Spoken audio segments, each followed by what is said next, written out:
Welcome back. Now we'll take your questions. If you have a question yourself, send it to us at QuranSpeaks.com. So Dr. Shabir, the question for today is it haram, or I guess sinful, to draw cartoons or hang pictures on the walls?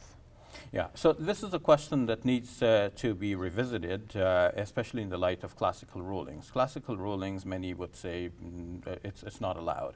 And Sorry, which one is not allowed? To put up pictures or to draw them? well, in the first place to draw them, and in the second place to put them up. They would have made exceptions, obviously, for things like natural scenes without depiction of depictions of animals or people.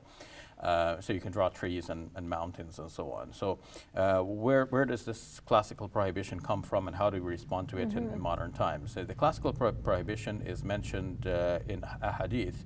Hadiths related that the Prophet, peace be upon him, on the one hand, said that if anyone were to draw, referring to pictures of people, then on the Day of Judgment, God will challenge this person to put life into what he has drawn.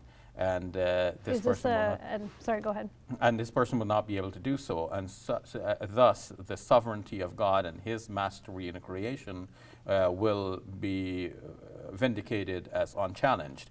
And so it's presumed that the artist is somehow challenging God, as though the artist is able to create like God, and the artist will obviously be called out on the Day of Judgment for this presumption. Now, to proceed, if it is prohibited to draw it, then obviously it'll be prohibited to make use of it in any way, and specifically to hang it in your house. It is mentioned that the Prophet, peace be upon him, refused to enter the home when a curtain was put up that had pictures of people, until the curtain was torn down and shredded and made into cushions.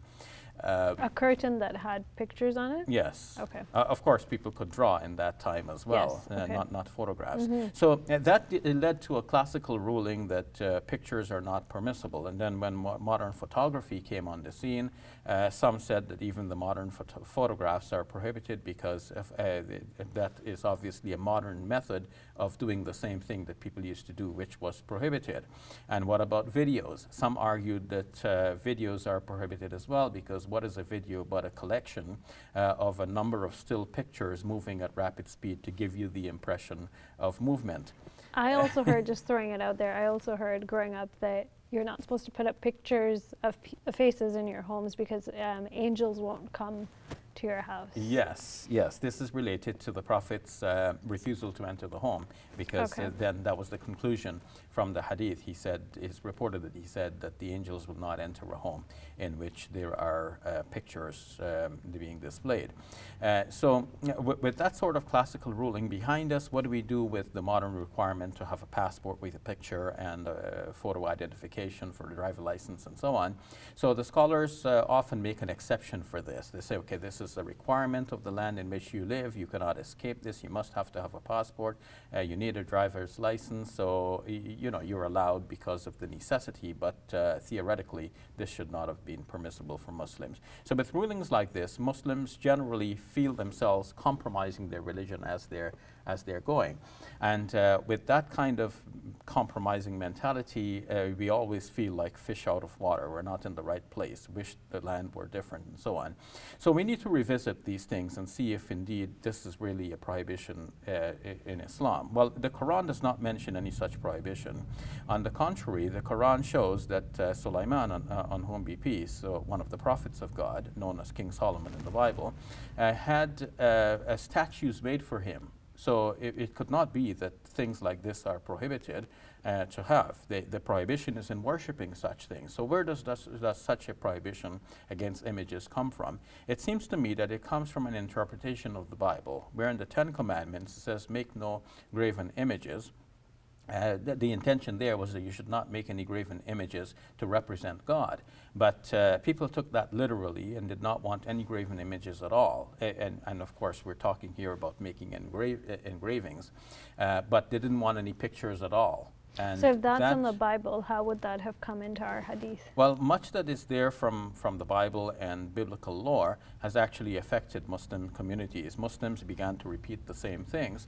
And later on, this was realized by Muslim scholars. They classified such reports as Israeliyat, Israelite stories. But nevertheless, they so permeated the Muslim culture and the classical books of a commentary on the Quran and entered into hadith as well, that it was impossible for the Muslims, once they realized that this penetration had occurred, to actually exclude all of these stories. And in any case, they needed some of these stories to enhance the narratives that they were telling. And so the permeation was there, and it was difficult later on to extract. So the final answer is you can hang pictures on walls, or no? Well, in my final answer, I would say, after surveying this whole scenario, that I would not insist on Muslims to follow that classical ruling. That classical ruling is itself based on a hadith, not on the Quran, and the hadith itself seems to have its origins in Israeliyat, in Israelite stories that are outside of the Quran. Not necessarily that everything Israelite is bad, but it's not part of our religious requirement, I would say. And so to maintain that prohibition, which makes Muslims feel like fish out of water because pictures are everywhere now, I would say we need to be more relaxed about that classical position. Thank you very much, Dr. Shabir. You're welcome. Hey YouTube, we hope you benefited from this video. If you liked it, or if you didn't, let us know in the comments below. And if you're interested in learning more, check out some of our other videos. And don't forget to subscribe so you can get new videos every Monday, Wednesday, and Friday.